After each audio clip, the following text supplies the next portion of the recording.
Viewers আবারও চলে এসেছে আপনাদের কাছে ঘরোয়া পদ্ধতির আরেকটি রান্না নিয়ে। আজকে আমি আপনাদের দেখাবো বেগুন আলু দিয়ে পাবদা মাছের পাতলা ঝোল। প্রথমে আমি পাবদা মাছগুলোকে ধুয়ে নিয়ে তার মধ্যে হলুদ লবণ মাখিয়ে নিলাম। অন্যদিকে বেগুন আলুগুলোকে আমি লম্বা লম্বা করে কেটে নিলাম। আপনারা ভিডিওতে দেখতে পারবেন আমি কি করে বেগুন আলুগুলো কেটেছি। এবার কড়াইতে সরষের তেল দিয়ে মাছগুলোকে ভাজতে দিয়ে দিলাম। অন্যদিকে একটি মিক্সার গ্রাইন্ডারের মধ্যে আমি পেঁয়াজ, জিরা, আদা, টমেটো দিয়ে একটি পেস্ট এবং তার মধ্যে কাঁচা পাকা লঙ্কা দিয়ে একটি পেস্ট আমি তৈরি করে নিয়েছি। এবার মাছগুলো ভাজা হয়ে গেলে ওই তেলের মধ্যে আমি কালো জিরা, কাঁচা লঙ্কা ফোড়ন দিয়ে তাতে বেগুন আলুগুলো দিয়ে দিলাম এবং তাতে হলুদ লবণ দিয়ে বেগুন আলুগুলোকে নাড়াচাড়া করে ভেজে নিলাম।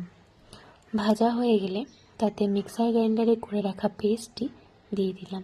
দিয়ে তাতে পরিমাণ মতো হলুদ, লবণ এবং কাশ্মীরি লাল লঙ্কার গুঁড়ো দিয়ে ভালো করে কিছুক্ষণ ভাজা ভাজা করে নিলাম।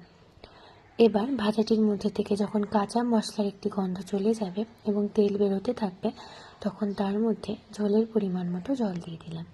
এবার জল দিয়ে 5 থেকে 10 মিনিট ফোটার জন্য রেখে দিলাম। ফুটে যাওয়ার পরে ঝোলটি ফুটে গেলে তার মধ্যে ভেজে রাখা মাছগুলো দিয়ে আরও 10 থেকে 15 মিনিট কম আঁচে ফুটিয়ে নিলাম।